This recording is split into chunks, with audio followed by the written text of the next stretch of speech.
Let's see how to delete unwanted lines in Microsoft Word. So first off, we want to open Microsoft Word. And as you can see right here, we have our document ready. Now you'll see that currently we have lines in between our paragraphs in Microsoft Word. So there are two ways to do this.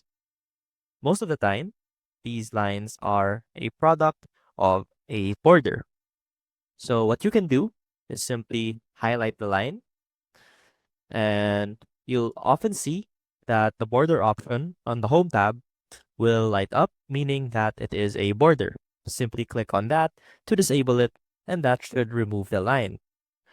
Now, another method, an easier method you can do, is simply to click on the start of the line and clicking delete or backspace on your keyboard, and that should delete the line. And that is how you delete unwanted lines in Microsoft Word. I hope this helped, and I will see you soon.